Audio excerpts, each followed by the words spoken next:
আমি তো না আরাম করতেছি আমি দেনকে মানে আমি হাইব্রিড আওয়ামী লীগের নেতা একটা বয়স্ক মার মতো মহিলা আইছে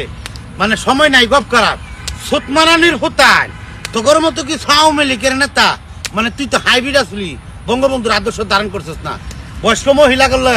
কি ব্যবহার করছে কেড়ে ছিলেন না জাঙ্গা এই সুতমারানির হুতান গেছিস কই বঙ্গবন্ধুর আদর্শ সৈনিকের নিয়ম হইতেছে সকলকে সমানভাবে ভালোবাসা একটা বেডি আইছে বেশকি মেরে দৌড়ে দিল মানে আমি তো দৌড়াইলাম আমি কিন্তু হাইব্রিড আওয়ামী লীগের চরিত্রটা একটু আমরা করে দেখাইলাম এরা এরকম অবৈধ কাজ কইরা মানুষ হাসপাস হের পেয়েছে না কিভাবে এবার ঠ্যাঙ্গা তুই লাভ হয়েছে মনে হয় যেন বাপ আলিমুদ্দি খার বলা এই সুতমানের হতায় অন ভলাইছকে শেখ হাসিনা দেশটা উন্নয়ন করছে তোর অহংকারের কারণে তো আওয়ামী লীগের হতো নিছে অহংকার কেন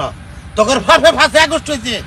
ওখানে যে শেখ হাসিনার আবার তৃণমূল মাই শান্ত আছে আবার ব্যবসা করিস হ্যাঁ সুতমারানির